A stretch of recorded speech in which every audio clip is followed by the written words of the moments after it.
Hello everyone, स्वागत है एक बार फिर से आपके अपने यूट्यूब चैनल स्टेट पीसीएस सब में। हम सॉल्व कर रहे हैं 17वीं बीपीएससी के लिए आपके संस्कृति आईएएस द्वारा संचालित टेस्ट सीरीज। और ये आज हमारी चौथी टेस्ट है और ये चौथा टेस्ट जो है ये साइंस का टेस्ट है, यानी कि पूरा यहाँ पे साइंस से संबंधित प्रश्न दिए हुए हैं। ये यहाँ पे 2 लैंग्वेज में है, यानी कि हिंदी इंग्लिश दोनों लैंग्वेज में है।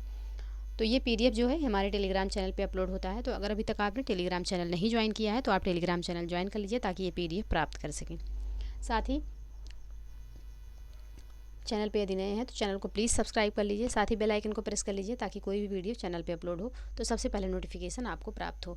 तो चलिए आगे बढ़ते हैं और सॉल्व करते हैं अपना टेस्ट सीरीज, क्योंकि अब आपको बीपीएससी के लिए 28 से 29 दिन शेष बचा है आपके पास, उसी में आपको तैयारी करनी है। 13 दिसंबर को आपका एग्ज़ाम है, तो इस पॉइंट ऑफ व्यू से अच्छे से तैयारी करिए। चलिए आगे बढ़ते हैं और सॉल्व करते हैं अपना ये टेस्ट सीरीज। यहाँ पे प्रश्न दिया हुआ है कि निम्नलिखित में से कौन सा मेंडुला ऑब्लोंगेटा के कार्य हैं। स्मरण शक्ति का नियंत्रण, दृष्टि एवं श्रवण शक्ति पर नियंत्रण, हृदय स्पंदन एवं रक्तचाप पर नियंत्रण, श्वसन तंत्र पर नियंत्रण। नीचे दिए गए कूट का प्रयोग करके सही उत्तर का चयन करना है। तो यहाँ पे जो इसका सही आंसर हो जाएगा यह हो जाएगा मेंडुला ऑब्लोंगेटा का जो कार्य है यह आपका हो जाएगा हृदय स्पंदन एवं रक्तचाप पर नियंत्रण और श्वसन तंत्र पर नियंत्रण। तो यहाँ पे तीसरा चौथा इसका सही आंसर हो जाएगा। ऑप्शन सी यहाँ पे बिल्कुल सही आंसर होगा। नेक्स्ट प्रश्न है आपका, निम्नलिखित में से कौन सा एंजाइम प्रोटीन एवं पेप्टोन को एमिनो अम्ल में परिवर्तित करता है। इरेप्सिन, माल्टेज, सुक्रेज या फिर लाइपेज। तो इसका जो सही आंसर हो जाएगा यह हो जाएगा option A erepsin. Option A यहाँ पे बिल्कुल सही आंसर हो जाएगा। नेक्स्ट प्रश्न है, निम्नलिखित में से कौन से परजीवी कवक हैं। पिक्सीनिया, पेनिसिलियम, ऑस्टियोलागो या फिर लाइकेन। कौन कौन से यहाँ पे परजीवी कवक हैं। तो इसका जो सही आंसर हो जाएगा यह हो जाएगा पिक्सीनिया और ऑस्टियोलागो। तो ऑप्शन ए इसका सही आंसर हो जाएगा। नेक्स्ट प्रश्न है, निम्नलिखित में से कौन सा जीवाणु जनित रोग नहीं है। डिप्थीरिया, काली खांसी, निमोनिया, इन्फ्लुएंजा। तो इसमें से कौन सा ऐसा रोग है जो कि बैक्टीरिया द्वारा नहीं होता है। तो इसका जो सही आंसर होगा यह हो जाएगा आपका ऑप्शन डी। इन्फ्लुएंजा जो है यह बैक्टीरिया द्वारा नहीं होता है। ऑप्शन डी इसका सही आंसर हो जाएगा।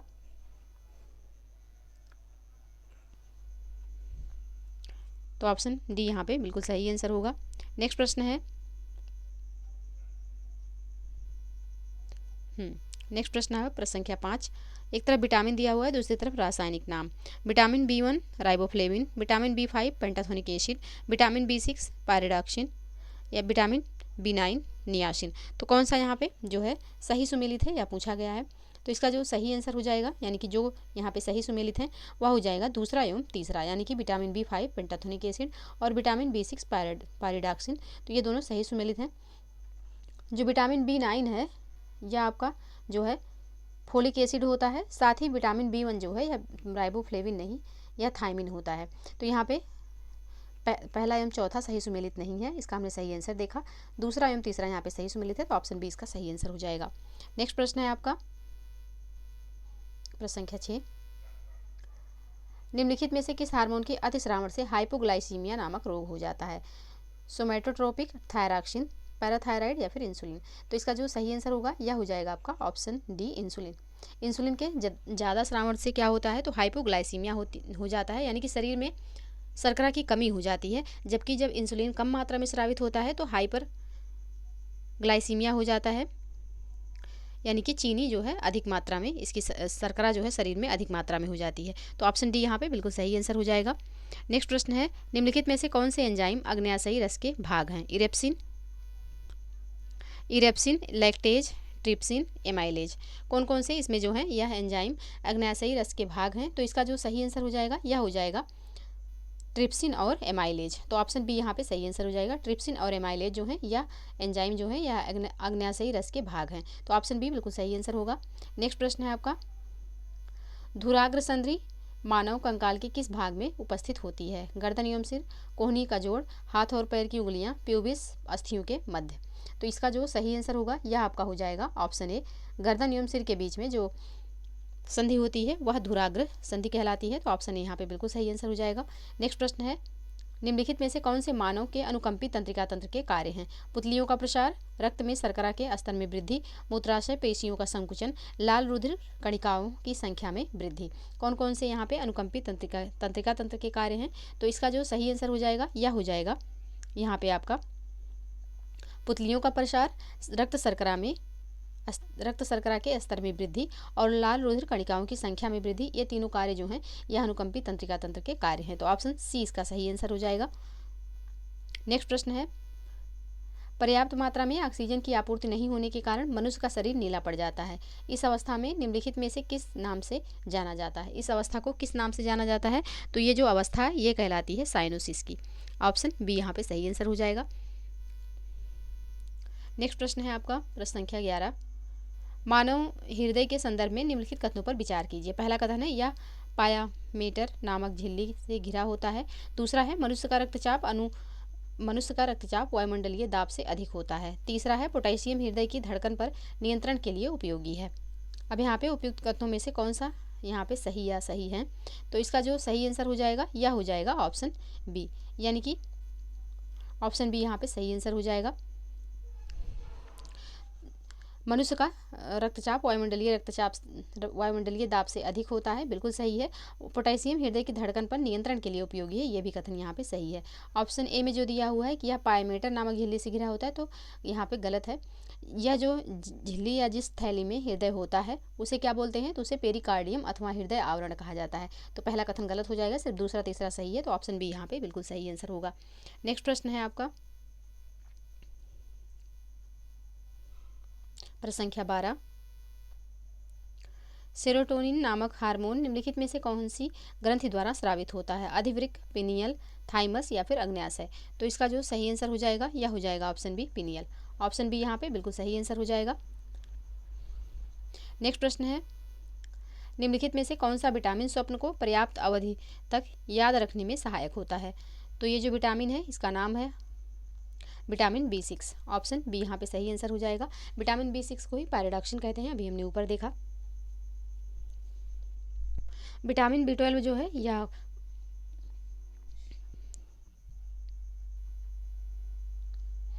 साइनोकोबाल्मिन कहलाएगा विटामिन B12, और विटामिन B7 जो है यह बायोटिन कहलाता है, और विटामिन B3 जो है यह नियासिन कहलाएगा। तो यहाँ पे स्वप्न को जो पर्याप्त अवधि तक याद रखने में मदद करता है वह विटामिन है विटामिन B6। तो ऑप्शन बी यहाँ पे सही आंसर हो जाएगा। नेक्स्ट प्रश्न है, यदि पिता का रक्त RH पॉजिटिव तथा माता का रक्त RH निगेटिव है तो इनसे उत्पन्न होने वाली संतान को निम्नलिखित में से किस रोग से ग्रसित होने की संभावना है? तो कौन से रोग से ग्रसित हो जाएंगी? तो ये एरिथ्रोब्लास्टोसिस से ग्रसित हो सकते हैं। ऑप्शन डी यहाँ पे सही आंसर हो जाएगा। नेक्स्ट प्रश्न है, निम्नलिखित में से कौन सा फाइलेरिया रोग का कारक है? तो फाइलेरिया रोग का कारक जो है यह है बाउचेरिया ब्रैंकोफटाई। तो ऑप्शन ए यहाँ पे सही आंसर हो जाएगा।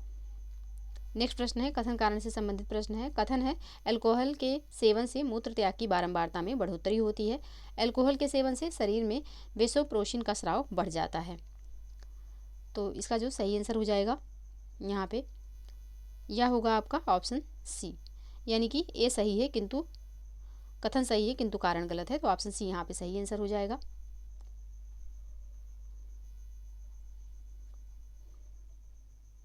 नेक्स्ट प्रश्न है आपका, निम्नलिखित युग्मों में से कौन सा सही सुमेलित नहीं है? एक तरफ रोग है दूसरी तरफ कारक और कीट दिया हुआ है। फाइलेरिया, मादा क्यूलेक्स, मलेरिया, मादा एनाफ्लीज, बाकी के ऑप्शन ऊपर हैं। डेंगू ज्वर, मादा एडीज एजिप्टाई, काला जार, मादा क्यूलिसेटा। तो यहाँ पे कौन सा जो है यह सही सुमेलित नहीं है, यह पूछा गया है। तो ऑप्शन डी में जो काला जार दिया हुआ है मादा क्यूलिसेटा यह सही सुमेलित नहीं है। तो ऑप्शन डी यहाँ पे सही आंसर हो जाएगा, क्योंकि काला जार जो है यह लीशमैनिया डोनोवानी नामक प्रोटोजोआ से फैलता है। इस परजीवी का वाहक जो है यह बालू मक्खी यानी कि सैंड फ्लाई होता है। इससे तेज बुखार आता है। तो ये यहाँ पे मच्छर से नहीं होता है। तो ऑप्शन डी इसका सही आंसर हो जाएगा, जो कि सही सुमेलित नहीं है। नेक्स्ट प्रश्न है, निम्नलिखित में से कौन सी स्तनियों की कर्णगुहा में मोम के समान पदार्थ का स्राव करने वाली ग्रंथियाँ हैं? लैक्रिमल ग्रंथियाँ, सेरुमिनस ग्रंथियाँ, काउपर ग्रंथियाँ या फिर एल्बुमिनस ग्रंथियाँ? तो इसका जो सही आंसर हो जाएगा यह हो जाएगा ऑप्शन बी, सेरुमिनस ग्रंथियाँ। ऑप्शन बी यहाँ पे सही आंसर होगा। नेक्स्ट प्रश्न है, मानव वृक्क में पाई जाने वाली पथरी निम्नलिखित में से किस रासायनिक यौगिक से निर्मित होती है? Calcium sulphate, calcium carbonate, calcium oxalate या फिर कैल्शियम ऑक्साइड? तो इसका जो सही आंसर हो जाएगा यह हो जाएगा ऑप्शन सी, कैल्शियम ऑक्जेलेट। तो मानव वृक्क में जो पथरी पाई जाती है यह किसकी बनी होती है, तो कैल्शियम ऑक्जेलेट की बनी होती है। ऑप्शन सी यहाँ पे बिल्कुल सही आंसर हो जाएगा। नेक्स्ट प्रश्न है, संघ मोलस्का के संदर्भ में निम्नलिखित कथनों पर विचार कीजिए। पहला कथन है, संघ मोलस्का प्राणी जगत का सबसे बड़ा संघ है। दूसरा है, इसमें खुला परिसंचरण तंत्र पाया जाता है। और तीसरा है, इनमें जो है नर मादा पृथक एवं अंड प्रजनक होते हैं। अब उपयुक्त कथनों में से कौन से कथन यहाँ पे सही हैं, किसके बारे में, तो संघ मोलस्का के बारे में। तो इसका जो सही आंसर हो जाएगा, दूसरा एवं तीसरा कथन यहाँ पे सही है, पहला सही नहीं है। तो ऑप्शन 20 का सही आंसर हो जाएगा। नेक्स्ट प्रश्न है, प्रकाश संश्लेषण के समय निम्नलिखित में से कौन सी क्रियाएं होती हैं। पहला है, क्लोरोफिल द्वारा प्रकाश ऊर्जा का अवशोषण। दूसरा है, रासायनिक ऊर्जा का प्रकाश ऊर्जा में रूपांतरण। तीसरा है, जल अणुओं का हाइड्रोजन तथा ऑक्सीजन में अपघटन। चौथा कथन है, कार्बन डाइऑक्साइड का कार्बोहाइड्रेट में अपचयन। तो इसका जो सही आंसर हो जाएगा यह हो जाएगा आपका ऑप्शन सी, यानी कि क्लोरोफिल द्वारा प्रकाश ऊर्जा का अवशोषण होगा, जल अणुओं का हाइड्रोजन तथा ऑक्सीजन में अपघटन होगा, साथ ही कार्बन डाइऑक्साइड तथा कार्बोहाइड्रेट में अपचयन होगा। तो इसका जो सही आंसर हो जाएगा यह हो जाएगा ऑप्शन सी, यानी कि पहला, तीसरा एवं चौथा सही है, दूसरा यहाँ पे गलत हो जाएगा। तो ऑप्शन सी इसका सही आंसर होगा। नेक्स्ट प्रश्न है, निम्नलिखित में से कौन सा पादप हार्मोन पुरानी एवं परिपक्व पत्तियों एवं फलों के विलगन को बढ़ावा देता है। तो ये जो हार्मोन है यह है ऑक्सिन्स। तो ऑप्शन ए यहाँ पे सही आंसर हो जाएगा। नेक्स्ट प्रश्न है आपका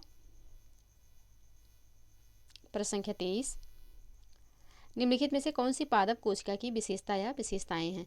सेलुलोज से निर्मित कोशिका भित्ति, सेंट्रोसोम एवं सेंट्रियोल अनुपस्थित, आरक्षित भोजन का ग्लाइकोजन के रूप में भंडारण। नीचे दिए गए कूट का प्रयोग करके सही उत्तर का चयन करना है। तो यहाँ पे इसका जो सही आंसर हो जाएगा, पहला एवं दूसरा यहाँ पे सही है, तीसरा सही नहीं है। तो ऑप्शन 20 का सही आंसर हो जाएगा। नेक्स्ट प्रश्न है, निम्नलिखित में से किस शैवाल का प्रयोग अंतरिक्ष यात्रियों द्वारा भोजन के रूप में किया जाता है। तो अंतरिक्ष यात्रियों द्वारा भोजन के रूप में कौन सा शैवाल यूज होता है, तो यह होता है स्प्रूलाइना। ऑप्शन सी यहाँ पे सही आंसर हो जाएगा। नेक्स्ट प्रश्न है, समसूत्री विभाजन की निम्नलिखित अवस्थाओं को क्रमानुसार व्यवस्थित कीजिए तथा नीचे दिए गए कूट का प्रयोग करके सही उत्तर चुनिए। Metaphase, anaphase, prophase, telophase. तो इनको सही क्रम में लगाना है। तो सबसे पहले आएगा प्रोफेज, फिर आ जाएगा मेटाफेज, और फिर होगा एनाफेज, और लास्ट में आएगा टेलोफेज। तो ये जो इसका जो सही कूट हो जाएगा यह हो जाएगा 3, 1, 2, 4। ऑप्शन बी में है, तो ऑप्शन बी इसका सही आंसर होगा। नेक्स्ट प्रश्न है,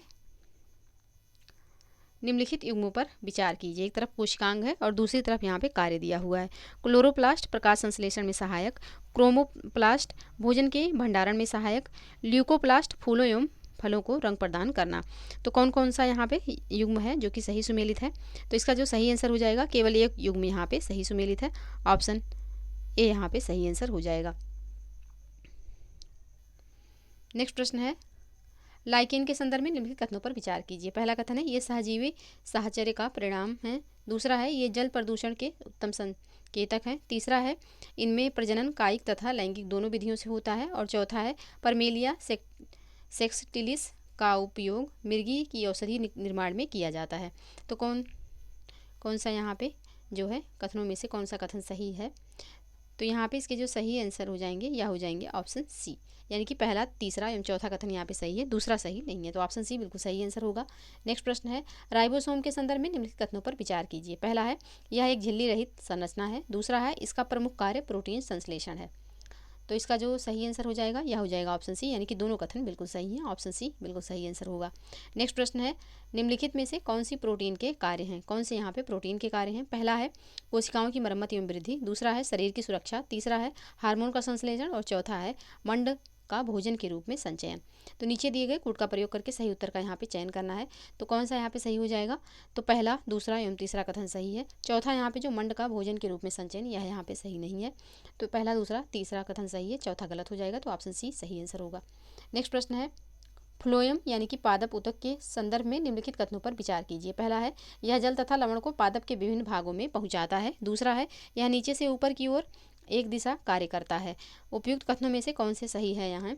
तो इसका जो सही आंसर हो जाएगा यह हो जाएगा ऑप्शन डी, ना तो 1 और ना ही 2। ऑप्शन डी यहाँ पे सही आंसर हो जाएगा, क्योंकि फ्लोएम जो है यह जल तथा लवण को नहीं, फ्लोएम खाद्य पदार्थों को पत्तों से पादप के अन्य भागों तक पहुँचाता है, जबकि जाइलम जो है यह जल तथा लवण को पत्तियों तक पहुँचाता है। तो पहला कथन इसलिए गलत हो जाएगा।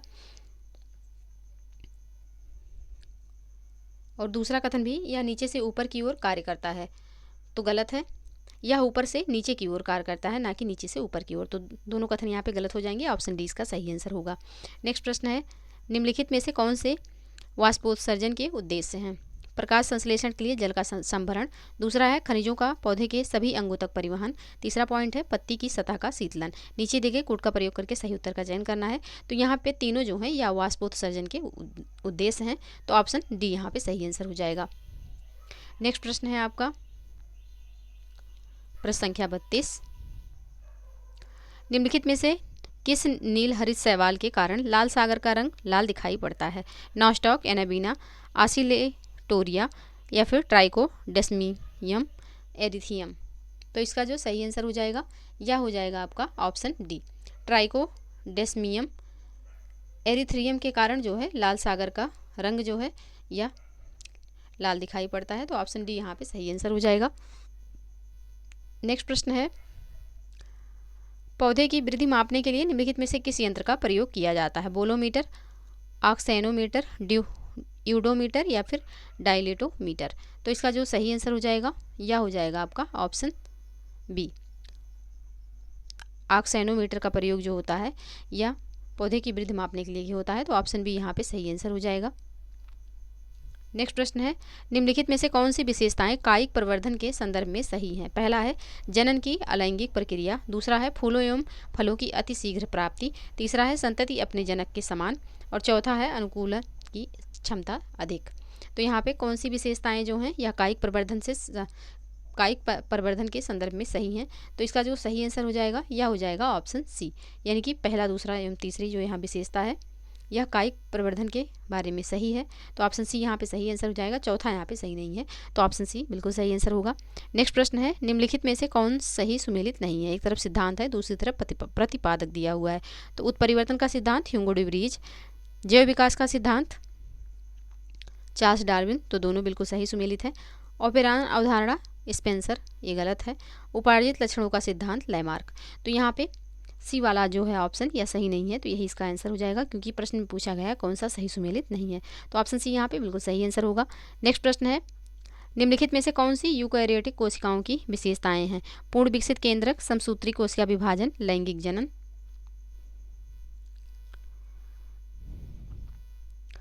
नीचे दिए गए कूट का प्रयोग करके सही उत्तर का चयन करना है। यहाँ पे कौन सा यहाँ पे सही होगा? तो पहला, दूसरा एवं तीसरा तीनों कथन यहाँ पे सही है। ऑप्शन सी इसका सही आंसर हो जाएगा। नेक्स्ट प्रश्न है, अवायवीय श्वसन के संदर्भ में निम्नलिखित कथनों पर विचार कीजिए। पहला है इसमें कार्बन डाइऑक्साइड और जल का निर्माण होता है, दूसरा है इससे वायवीय श्वसन की अपेक्षा अधिक ऊर्जा मुक्त होती है, तीसरा कथन है श्वसन की पूरी प्रक्रिया कोशिका द्रव में संपन्न होती है। अब उपयुक्त कथनों में से कौन सा कथन सही है यहाँ? तो इसका जो सही आंसर हो जाएगा यह हो जाएगा आपका ऑप्शन सी, केवल तीसरा कथन सही है। ऑप्शन सी यहाँ पे सही आंसर हो जाएगा। पहला, दूसरा यहाँ पे सही नहीं है। नेक्स्ट प्रश्न है, निम्नलिखित में से कौन सा सत्य फल नहीं है? आम, सहतूत, संतरा, कीवी। तो कौन सा यहाँ पे सत्य फल नहीं है? तो ऑप्शन बी में जो सहतूत दिया हुआ है यह सत्य फल नहीं है, असत्य फल है। तो ऑप्शन बी इसका सही आंसर हो जाएगा। नेक्स्ट प्रश्न है, निम्नलिखित युग्मों में से कौन सा सही सुमेलित नहीं है? वर्ग, एक तरफ वर्ग है, दूसरी तरफ पादप दिया हुआ है। Thallophyta chlorella, bryophyta sphagnum, pteridophyta lycopodium, gymnosperm मार्केसिया। कौन कौन सा यहाँ पे जो है यह सही सुमेलित नहीं है? तो इसका जो सही आंसर हो जाएगा यह हो जाएगा ऑप्शन डी, जिम्नोस्पर्म मार्केसिया जो दिया हुआ है यह सही सुमेलित नहीं है। ऑप्शन डी यहाँ पे सही आंसर हो जाएगा। बाकी थैलोफाइटा क्लोरेला बिल्कुल सही है, ब्रायोफाइटा स्फेगनम भी सही है, और टेरिडोफाइटा लाइकोपोडियम भी सही है। ऑप्शन डी में जो जिम्नोस्पर्म मार्केसिया दिया हुआ है सही सुमेलित नहीं है। नेक्स्ट प्रश्न है, निम्नलिखित में से किसे फूल खिलाने वाला हार्मोन के नाम से जाना जाता है? तो फूल खिलाने वाला हार्मोन जो है यह फ्लोरीजिन्स कहलाता है। ऑप्शन बी यहाँ पे सही आंसर हो जाएगा। नेक्स्ट प्रश्न है, 8 मई 2024 को मनाए गए विश्व रेड क्रॉस दिवस 2024 का विषय निम्नलिखित में से क्या था? तो यहाँ पे ये जो विषय था यह था मैं खुशी के साथ देता हूँ और जो खुशी मैं देता हूँ वह एक पुरस्कार है। तो ऑप्शन डी यहाँ पे सही आंसर हो जाएगा। 8 मई को रेड क्रॉस डे मनाया जाता है, और इस बार की जो थीम थी यह थी मैं खुशी के साथ देता हूँ और जो खुशी मैं देता हूँ वह एक पुरस्कार है। तो ऑप्शन डी यहाँ पे सही आंसर हो जाएगा। नेक्स्ट प्रश्न है आपका, हाल ही में बंगाल की खाड़ी में आए गंभीर चक्रवाती तूफान रेमल का नामकरण निम्नलिखित में से किस देश के द्वारा किया गया? तो रेमल का नामकरण जो किया गया है यह किया गया ओमान के द्वारा। ऑप्शन डी यहाँ पे सही आंसर हो जाएगा। नेक्स्ट प्रश्न है, हाल ही में निम्नलिखित में से कौन माउंट एवरेस्ट पर चढ़ने वाली सबसे कम उम्र की भारतीय महिला बनी है? तो ये बन गई हैं ऑप्शन काम्या कार्तिकेयन। ऑप्शन यहाँ पे सही आंसर हो जाएगा। नेक्स्ट प्रश्न है, यात्रा पर्यटन प्रतिस्पर्धा सूचकांक 2024 के संदर्भ में निम्नलिखित कथनों पर विचार कीजिए। पहला कथन है, इसे विश्व आर्थिक मंच द्वारा एक वर्ष में 2 बार जारी किया जाता है। दूसरा कथन है, इसमें भारत ने 108वां स्थान हासिल किया है। अब उपयुक्त कथनों में से कौन सा सही सुमेलित है यहाँ? तो इसका जो सही आंसर हो जाएगा यह हो जाएगा ऑप्शन डी, यानी कि दोनों में से एक भी कथन सही सुमेलित नहीं है। यात्रा एवं पर्यटन विकास सूचकांक जो है यह विश्व आर्थिक मंच द्वारा जारी किया जाता है। विश्व आर्थिक मंच द्वारा 2 वर्ष में 1 बार जारी किया जाता है। तो यहाँ पे दिया हुआ है 1 वर्ष में 2 बार, तो गलत हो जाएगा। 2 वर्ष में 1 बार जारी किया जाता है और भारत का इसमें जो स्थान है वह 54वां है, ना कि 108वां। तो यहाँ पे दोनों कथन गलत हो जाएगा। ऑप्शन डी इसका सही आंसर होगा। नेक्स्ट प्रश्न है, हाल ही में चर्चा में रही पुस्तक अ fly on the RBI wall के लेखक निम्नलिखित में से कौन है? तो इसके जो लेखक हैं यह हैं अल्पना कालीवाला। तो ऑप्शन डी यहाँ पे सही आंसर हो जाएगा। नेक्स्ट प्रश्न है, हाल ही में कार्लोस अल्कराज ने फ्रेंच ओपन 2024 का खिताब अपने नाम किया। ये निम्नलिखित में से किस देश से संबंधित हैं? पोलैंड, स्पेन, पुर्तगाल या फिर सर्बिया? तो इसका जो सही आंसर हो जाएगा यह हो जाएगा स्पेन से ये संबंधित हैं। कौन? तो कार्लोस अल्कराज। ऑप्शन बी यहाँ पे सही आंसर हो जाएगा। नेक्स्ट प्रश्न है, हाल ही में निम्नलिखित में से कौन भारतीय नौसेना की पहली महिला हेलीकॉप्टर पायलट बनी? तो पहली महिला हेलीकॉप्टर पायलट जो बनी है यह बनी है अनामिका राजीव। ऑप्शन ए यहाँ पे सही आंसर हो जाएगा। नेक्स्ट प्रश्न है, जून 2024 में निम्नलिखित में किन देशों को संयुक्त राष्ट्र सुरक्षा परिषद में अस्थायी सदस्य के रूप में चुना गया? Denmark, Ethiopia, Pakistan, Somalia? तो यहाँ पे नीचे दिए गए कूट का प्रयोग करके सही उत्तर का चयन करना है। किसको किसको चुना गया है? तो ये चुना गया है आपका डेनमार्क चुना गया है, पाकिस्तान और सोमालिया। तो 1, 3 और 4 इसका सही कूट हो जाएगा। तो 1, 3 और 4 ऑप्शन सी में है, तो ऑप्शन सी इसका बिल्कुल सही आंसर हो जाएगा। नेक्स्ट प्रश्न है आपका, हाल ही में साउलोस चिलिमा की विमान दुर्घटना में मृत्यु हो गई। ये निम्नलिखित में से किस देश के उपराष्ट्रपति थे? तो ये थे मलावी के। ऑप्शन ए यहाँ पे सही आंसर हो जाएगा।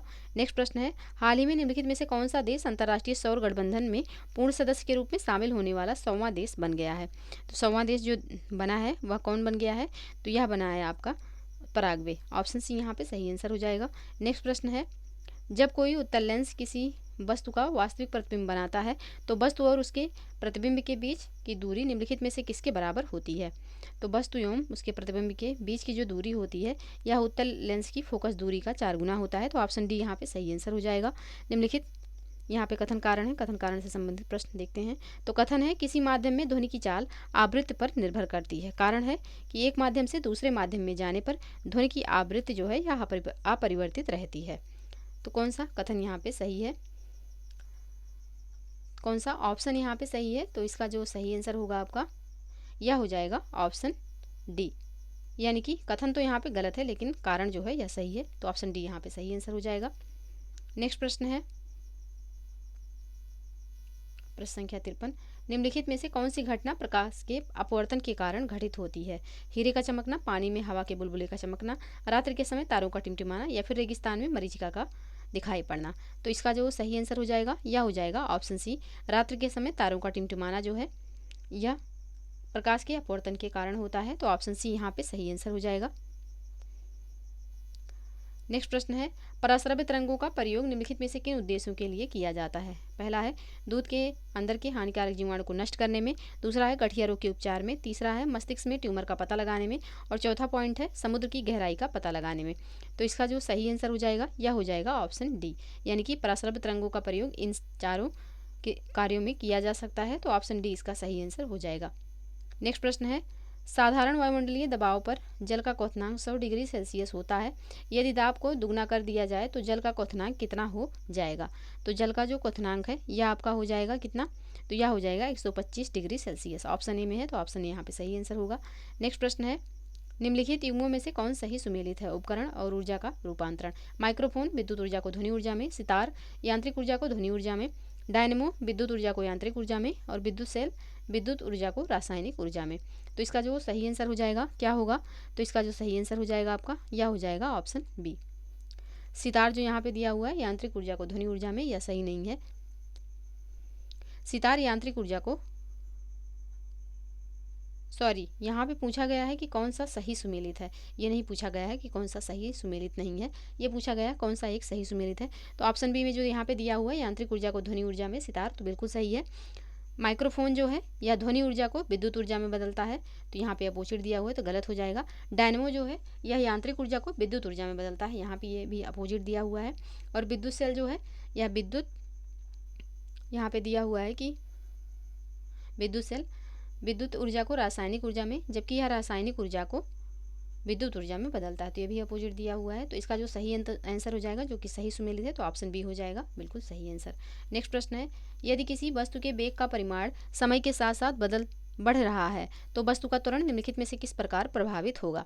तो जो वस्तु का त्वरण है यह प्रभावित होगा धनात्मक रूप से, ऑप्शन यहाँ पे सही आंसर हो जाएगा। नेक्स्ट प्रश्न है, निम्नलिखित में से कौन सा विद्युत चुंबकीय बल को प्रदर्शित नहीं करता। पृष्ठ तनाव, दो गतिमान सतहों के मध्य घर्षण, संपर्क में रखी वस्तुओं के मध्य संपर्क बल, या फिर इलेक्ट्रॉन का नाभिक के चारों ओर घूमना। तो इसका जो सही आंसर हो जाएगा आपका यह हो जाएगा ऑप्शन डी। विद्युत चुंबकीय बल को प्रदर्शित नहीं करता है कौन, तो इलेक्ट्रॉन का नाभिक के चारों ओर घूमना, ऑप्शन डी यहाँ पे सही आंसर हो जाएगा। नेक्स्ट प्रश्न है, निम्नलिखित में से कौन से गति के प्रथम नियम को संदर्भित करता है। पहला है कंबल को पीटने पर धूल कणों का नीचे गिरना, दूसरा है पेड़ की टहनियों को हिलाने पर फल टूटकर नीचे गिरना, तीसरा है ऊंचाई से कूदने पर चोट लगना, और चौथा है रॉकेट का आगे बढ़ना। तो कौन कौन सा यहाँ पे न्यूटन के गति के प्रथम नियम को संदर्भित करता है। तो इसका जो सही आंसर हो जाएगा यह हो जाएगा ऑप्शन ए। पहला एवं दूसरा जो है यहाँ पे न्यूटन के गति के प्रथम नियम को जो है संदर्भित करता है, तो पहला एवं दूसरा यहाँ पे सही हो जाएगा। नेक्स्ट प्रश्न है, निम्नलिखित में से कौन सा विभिन्न माध्यमों में प्रकाश की चाल का सही अवरोही क्रम है। तो प्रकाश की चाल का सही अवरोही क्रम कौन सा हो जाएगा यहाँ पे, तो इसका जो सही आंसर हो जाएगा निर्वात होगा, फिर जल होगा, तारपीन का तेल होगा और फिर कांच होगा। तो ऑप्शन बी यहाँ पे सही आंसर हो जाएगा, यानी प्रकाश की चाल सबसे ज़्यादा निर्वात में होगी ऑप्शन के अकॉर्डिंग, और सबसे कम यहाँ पे कांच में होगी, तो ऑप्शन 20 का सही आंसर हो जाएगा। नेक्स्ट प्रश्न है, निम्नलिखित में से कौन सा वर्षा की बूंद के गोलाकार होने का कारण है। तो इसका जो कारण है यह हो जाएगा पृष्ठ तनाव, ऑप्शन डी यहाँ पे सही आंसर होगा। नेक्स्ट प्रश्न है, निम्नलिखित कथनों पर विचार कीजिए। पहला कथन है, ठोस पदार्थों में ऊष्मा का संचरण संवहन द्वारा होता है। दूसरा है, विकिरण के प्रभाव के कारण ही धातु के प्याले की तुलना में चीनी मिट्टी के प्याले में चाय पीना आसान होता है। तो उपयुक्त कथनों में से कौन सा कथन सही है, तो इसका जो सही आंसर हो जाएगा आपका यह हो जाएगा ऑप्शन डी, यानी कि ना तो एक और ना ही दो, ऑप्शन डी यहाँ पे सही आंसर हो जाएगा।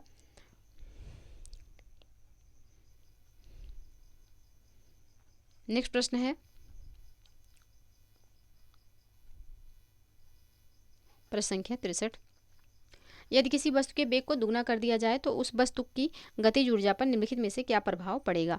तो उस वस्तु की गतिज ऊर्जा पर गतिज ऊर्जा 4 गुना जो है यह हो जाएगी, तो ऑप्शन डी यहाँ पे सही आंसर हो जाएगा। नेक्स्ट प्रश्न है, यदि कोई लिफ्ट एक समान वेग से नीचे की ओर गति कर रही हो तो लिफ्ट में बैठे व्यक्ति को अपने भार में क्या परिवर्तन महसूस होगा।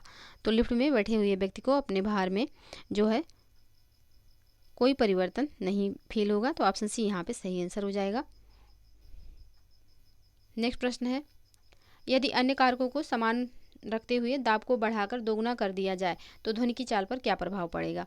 तो ध्वनि की जो चाल पर प्रभाव पड़ेगा या पड़ेगा, चाल अपरिवर्तित रहेगी, यानी कि चाल पर कोई प्रभाव नहीं पड़ेगा, ऑप्शन डी यहाँ पे सही आंसर हो जाएगा। नेक्स्ट प्रश्न है, किसी चालक का प्रतिरोध निम्नलिखित में से किन पर निर्भर करता है। चालक की लंबाई, अनुप्रस्थ काट का क्षेत्रफल, या फिर पदार्थ की प्रकृति। नीचे दिए गए कूट का प्रयोग करके सही उत्तर का चयन करना है। तो यहाँ पे इसका जो सही आंसर हो जाएगा या हो जाएगा ऑप्शन डी, तीनों पर निर्भर करता है, ऑप्शन डी यहाँ पे सही आंसर होगा। नेक्स्ट प्रश्न है, न्यूटन के गति के प्रथम नियम के संदर्भ में निम्नलिखित कथनों पर विचार कीजिए। पहला कथन है, किसी वस्तु का त्वरण उसके द्रव्यमान के व्युत्क्रमानुपाती होता है। दूसरा कथन है, सभी वस्तुओं का अपनी प्रारंभिक अवस्था में बने रहना उनके जड़त्व को दर्शाता है। तो उपयुक्त कथनों में से कौन सा कथन सही नहीं है। तो यहाँ पे पहला कथन सही नहीं है, दूसरा सही है, तो यहाँ पे कौन सा कथन सही नहीं है पूछा गया है, तो ऑप्शन ए इसका सही आंसर हो जाएगा। नेक्स्ट प्रश्न है, पुलिस द्वारा चलते वाहन की गति की जांच करने के लिए प्रयोग की जाने वाली स्पीड ट्रैक गन निम्नलिखित में से किस सिद्धांत पर कार्य करती है? तो यह कार्य करती है डॉपलर प्रभाव पर। ऑप्शन यहाँ पे सही आंसर हो जाएगा। डॉपलर प्रभाव के बारे में जानते हैं। तो जब ध्वनि के स्रोत और श्रोता के बीच सापेक्षिक गति हो तब श्रोता को ध्वनि की आवृत्ति बदली हुई प्रतीत होती है।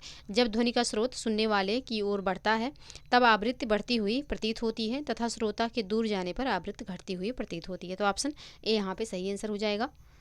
नेक्स्ट प्रश्न है, प्रत्यावर्ती धारा के संदर्भ में निम्नलिखित कथनों पर विचार कीजिए। पहला है, इसमें धारा एक ही दिशा में प्रवाहित होती है। दूसरा है, ऊर्जा का क्षय कम होने के कारण इसे लंबी दूरी तक प्रवाहित किया जा सकता है। उपयुक्त कथनों में से कौन सा सही है यहाँ? तो इसका जो सही आंसर हो जाएगा यह हो जाएगा आपका ऑप्शन बी। केवल दूसरा कथन सही है, पहला सही नहीं है। ऑप्शन बी यहाँ पे सही आंसर हो जाएगा। नेक्स्ट प्रश्न है, यदि दो समतल दर्पण एक दूसरे की ओर 60 डिग्री कोण पर झुके हुए रखे हैं तो इनके मध्य रखी किसी बिंदु पर वस्तु के बनने वाले प्रतिबिंबों की संख्या निम्नलिखित में से क्या होगी? तो इनकी जो संख्या होगी कितना होगी? तो यह हो जाएगी 5। ऑप्शन ए यहाँ पे सही आंसर हो जाएगा। नेक्स्ट प्रश्न है, पेट की अम्लीयता को दूर करने के लिए निम्नलिखित में से किसका प्रयोग किया जाता है? तो पेट की जो अम्लीयता है इसको दूर करने के लिए प्रयोग किया जाता है मैग्नीशियम हाइड्रोक्साइड का। ऑप्शन बी यहाँ पे सही आंसर हो जाएगा। नेक्स्ट प्रश्न है, निम्नलिखित में से कौन भौतिक परिवर्तन है? लोहे में जंग लगना, जल में बर्फ बनना, नमक का जल से बर्फ बनना, नमक का जल में घुलना या फिर दूध से दही का बनना। तो नीचे दिए गए कोड का प्रयोग करके सही उत्तर का चयन करना है, यानी कि कौन सी यहाँ पे भौतिक परिवर्तन की क्रियाएं हैं।